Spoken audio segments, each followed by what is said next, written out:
F दे रखा है, are square से आर पर डिफाइन है और उस फंक्शन का स्ट्रक्चर आप यहाँ स्क्रीन पर देख सकते हैं। यहाँ पर आपसे पूछा गया है कि partial derivative with respect to x and y exist करते हैं एट 0 0 और जो अनबाउंडेड हैं नेबरहुड ऑफ 0 0 के, यानी कि फंक्शन जो है वो अनबाउंडेड है। दूसरी बात, जो अदर स्टेटमेंट्स हैं उसमें पूछा गया है कि कंटिन्यूअस है या डिफरेंशिएबल है और अकॉर्डिंग हमें करेक्ट ऑप्शन को चूज करना है। इस प्रॉब्लम को हम सॉल्व करेंगे with the help of partial derivative. जो उसका लिमिट कंसेप्ट है, अगर partial derivative with respect to x मैं at a point a b निकाल रहा हूं तो मैं इसको लिख सकता हूं in terms of limit h tends to 0 f of a plus h comma b minus f of a b, यानी कि जिस पॉइंट पर निकाल रहे हैं डिवाइडेड बाय एच। अब मैं पार्शियल डेरिवेटिव जो है वो 0 0 पर फाइंड आउट कर रहा हूं तो मैं इसको लिख सकता हूं एफ एक्स एट 0 0 और limit h tends to 0 f h comma 0 minus f of 0 0 divided by h. यहां से हमें जो एक्सप्रेशन ऑब्टेन होगा वो क्या होगा, H square sine 1/h² upon H. यहाँ से एच से एच कैंसिल आउट हो जाएगा और लिमिट जो आपकी चल रही थी एच टेंड्स टू 0 ये चल रहा था। फाइनली अगर मैं इसको रीराइट करता हूं तो ये हो गया h into sine 1/h²। Sine function आपका ऑसिलेटरी है एंड बाउंडेड फंक्शन है तो इसकी लिमिट क्या हो जाएगी 0 इंटू फाइनाइट वैल्यू। तो फाइनली हमें इसकी लिमिट 0 मिल जाएगी। इसी तरह हम f y at 0 0 find out करेंगे। उसको मैं लिख सकता हूं limit k tends to 0 f 0 k minus f 0 0 divided by k. इसको जब मैं लिखूंगा तो मैं इसको लिख सकता हूं लिमिट k टेंड्स टू 0 के स्क्वायर अपॉन के इंटू साइन 1/k²। फिर से यहाँ पर हमें सेम टाइप का फंक्शन मिलेगा और इसकी जो लिमिट है वो 0 आ जाएगी।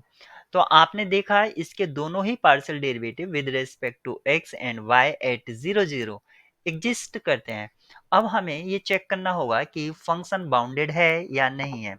अगर फंक्शन की लिमिट एग्जिस्ट कर रही है तो फंक्शन बाउंडेड होता है, ये हम जानते हैं। सेम कंसेप्ट को हम यूज करेंगे, यानी कि हम limit of function find out करेंगे।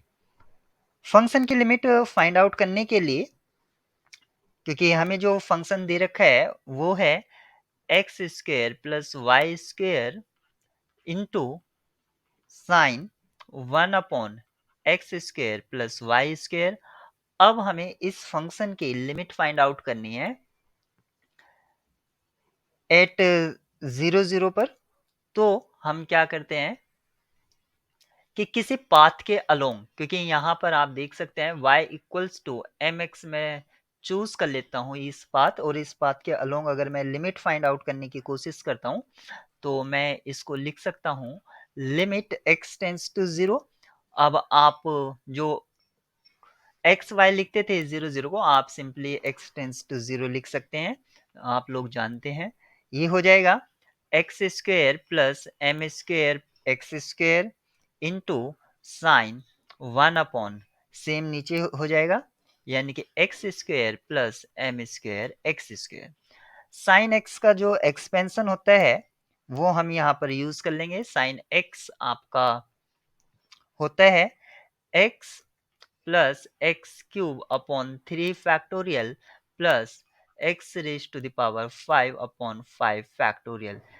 यहाँ पर आप प्लस माइनस का साइन को चेक कर लेना, हो सकता है प्लस माइनस में मिस्टेक हो मेरे। एक्सपेंशन अगर हम यूज करते हैं तो मैं इसको लिख सकता हूँ लिमिट एक्स टेंस टू 0 और ये हो जाएगा x square plus m square x square. Expansion use करते हैं तो ये लिख सकता हूँ मैं 1 x square plus m square x square plus 1/3 factorial into x square plus m square x square, power 3 भी रहेगा और सेम इसी तरह से ये चलता रहेगा। आप देख सकते हैं फर्स्ट टर्म से आपको 1 ऑब्टेन्ड होगा, यानी कि 1 प्लस और अदर टर्म्स में जैसे 1/3 factorial x square plus m square x square raise to the power 2, और जो अदर टर्म्स होंगी उनमें भी ये कंटेनिंग होगा। जब आप लिमिट एक्स टेंस टू 0 इसमें यूज करेंगे तो आपको ये जो लिमिट है वो डज नॉट एग्जिस्ट मिलेगी, does not exist because of यहाँ पर आपको 1/0 टाइप का फॉर्मेट ऑब्टेन्ड हो रहा है, और इस फॉर्मेट का ऑब्टेन होने का मतलब है कि ये इन्फिनिटी को टेंड्स करेगा, यानी कि कोई फाइनाइट और यूनिक वैल्यू हमें नहीं मिल रही है, फाइनाइट भी नहीं मिल रही है और यूनिक भी नहीं मिल रही है, तो इसकी लिमिट एग्जिस्ट नहीं करती है। इसका मीनिंग हुआ कि जो फंक्शन है वो आपका अनबाउंडेड है। अब हमने ऑप्शन फर्स्ट में जो पूछा गया था कि पार्शियल डेरिवेटिव और बाउंडेडनेस ऑफ फंक्शन, वो तो फाइंड आउट कर लिया है। अब हमारा जो कंसेप्ट रह जाता है वो ये रह जाता है कि क्या फंक्शन कॉन्टिन्यूअस है या डिफरेंशिएबल है, या इनमें से कौन सा होगा। तो कॉन्टिन्यूअस को चेक नहीं करेंगे, हम डायरेक्ट डिफरेंशिएबिलिटी को चेक करेंगे, क्योंकि अगर फंक्शन डिफरेंशिएबल है तो कॉन्टिन्यूअस होगा ही। तो एट अ पॉइंट हम z चेक कर रहे हैं, तो उसको हम लिख सकते हैं, या हम 0 चेक कर रहे हैं, f dash 0 equals to limit z tends to 0, और इसको लिख सकता हूं मैं f z minus f zero upon z. इसको फर्दर लिख सकते हैं लिमिट z टेंस टू 0, और ये हो जाएगा x square plus y square into sine 1/x square plus y square upon z को अगर मैं लिखता हूं तो x plus iota y। Further rewrite करते हैं इसको सिंप्लीफाइड फॉर्म में, लिमिट z टेंस टू 0, और x square plus y square को मैं लिख सकता हूँ x plus iota y into x minus iota y upon x plus iota y। x plus iota से x plus iota cancel out हो जाएगा, और ये यहाँ पर into sine 1/x square plus y square आपको मिलेगा limit z tends to 0 x minus iota y into sine 1/x square plus y square. अगर आप यहां से y equal to mx use करते हैं तो फिर से यहां पर इसको लिख सकते हैं लिमिट x टेंस टू 0, और x एज अ कॉमन ले लीजिए, ये हो जाएगा 1 minus iota m into sine 1/x square plus m square x square. क्योंकि आपका जो साइन फंक्शन है वो एक ऑसिलेटरी फंक्शन है, और यहां से वैल्यू इसकी 0 आ जाएगी, तो 0 इंटू सम फाइनाइट वैल्यू आपको इसकी जो लिमिट है वो 0 मिल जाएगी, यानी कि फंक्शन की जो लिमिट है वो फाइनाइट एंड यूनिक नंबर मिल रही है, फाइनाइट प्लस यूनिक नंबर। तो ये जो फंक्शन है डिफरेंशिएबल है। अब इसके अकॉर्डिंग हम देखते हैं कौन सा ऑप्शन ट्रू होगा।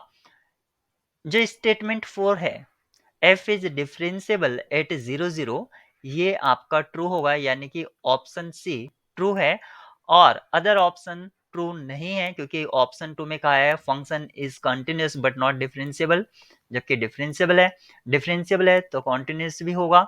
ऑप्शन फर्स्ट फॉल्स हो जाता है, और यहां पर आपसे कहा गया था but are unbounded in any neighborhood of 0 0। Partial derivative exist करते हैं और अनबाउंडेड है, तो फर्स्ट ऑप्शन भी आपका ट्रू होगा। अब इसके अकॉर्डिंग ऑप्शन बी यहाँ से ऑप्शन बी आपका करेक्ट होगा।